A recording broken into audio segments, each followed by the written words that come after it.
सावित्रीबाई फुले जयंती निमित्त आर्थिक विकास महामंडळ नांदेड यांच्या माध्यमातून महिला बचत गटच्या ज्या सदस्य आहेत त्यांच्यासाठी जेंडर इक्वालिटी आणि त्यांना फायनान्शियली अपग्रेड कसं करायचं, स्वाभिमानी कसं त्यांच्या आपल्या पायावर कसं उभं करायचं या विषयात एक कार्यक्रमाचं आयोजन इथं करण्यात आलेला होता।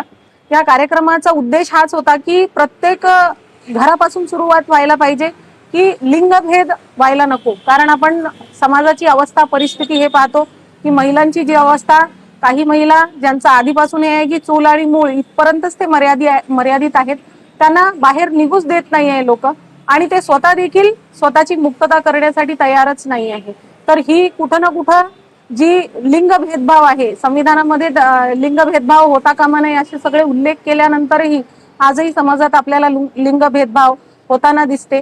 तर आपल्याला जेंडर इक्वॅलिटी इस्टॅब्लिश करायचं आहे, स्त्री पुरुष समानता, आणि त्याच्यामध्ये आता तृतीयपंथीय देखील इन्व्हॉल्व झालेले आहे, थर्ड जेंडर म्हणून। तर सगळ्यांनी मानवतेने आणि मानवता हाच मुख्य धर्म आहे असं समजून सगळ्यांच्या प्रगतीसाठी एक कार्य केलं पाहिजे असं मला अपेक्षित आहे आणि हे आपण आपल्या घरापासूनच सुरुवात करू। धन्यवाद। सर्वांना सर्वप्रथम मी सावित्रीबाई फुले यांच्या जयंती निमित्त त्यांना अभिवादन करते। क्रांती ज्योती ज्या पद्धतीने त्यांनी आपलं नाव केलं, का केलं तर एक शिक्षणाचं क्रांती घडवून आणलं महिलांच्या शिक्षणासाठी, लेकरांसाठी। त्यांच्या जयंती मनवत असताना आज लिंग भेदभाव या कार्यक्रमात मी सामील झाले। सर्वांना शुभेच्छा हे देते की क्रांती ज्योती सावित्रीबाई फुले ज्या पद्धतीने एक कार्य करून महाराष्ट्र आणि देशभर आणि विदेशात सगळ्यांना एक उदाहरण म्हणून आज स्त्रियांपुढे आहेत।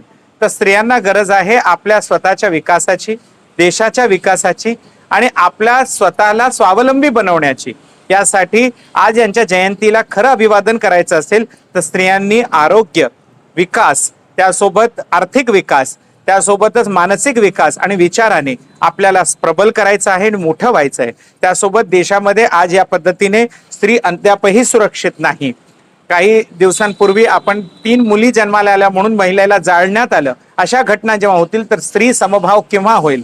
स्त्री जन्माला आल्यानंतर ती सावित्री, ती लक्ष्मी, ती आपल्या घराचं वंशाचा दिवा, ती सुद्धा आहे। हे जोपर्यंत लोक ठरणार नाही तोपर्यंत स्त्री सुरक्षित नाही।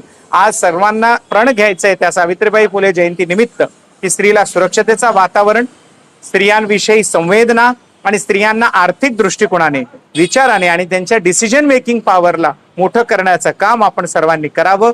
आणि देशामध्ये स्त्रीचं स्थान मोठं आहे, आधीपासून मोठं आहे, आता त्याला खऱ्या अर्थाने सार्थ करण्याची गरज आपल्याला आली आहे। हीच आपल्या चरणी विनंती करते आणि पुन्हा एकदा शुभेच्छा देते। धन्यवाद। जय हिंद, जय महाराष्ट्र। 3 जानेवारी क्रांतीज्योती सावित्रीबाई फुले यांची जयंती। या जयंतीच्या कार्यक्रमानिमित्ताने महिला आर्थिक विकास महामंडळ, महिला व बालविकास विभाग, महाराष्ट्र शासन यांच्या माध्यमातून जे कार्यक्रमाचं या ठिकाणी सांस्कृतिक मेळावा आणि लिंग समभाव संचेतना या 2 विषयाला पुढे घेऊन एकत्रित कार्यक्रमाचं आयोजन केलेलं आहे।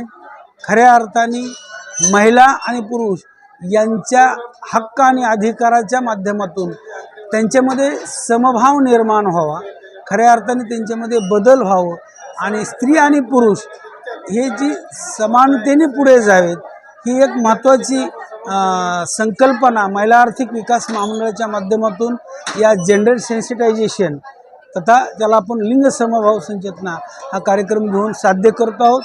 परंतु ह्याचं महत्त्वाचं कारण की आज क्रांतीज्योती सावित्रीबाई फुले यांची जयंती।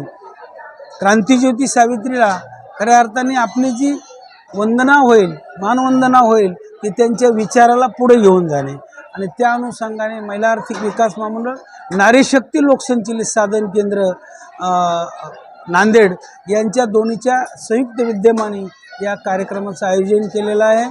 खऱ्या अर्थाने भविष्यामध्ये स्वयंसहायता बचत गटाच्या चळवळीच्या माध्यमातून जे संघटन उभा राहिले तर ते आर्थिक विकास, सामाजिक विकास याबरोबरच महिलांचे हक्क, अधिकार, सत्ता, संपत्ती आणि समान अधिकार मिळवण्यासाठी त्याचं निश्चितच भविष्यात चांगला फायदा होणार आहे आणि त्याच विचाराचं चिंतन क्रांतीज्योतीच्या जयंतीनिमित्ताने आम्ही करत आहोत। धन्यवाद।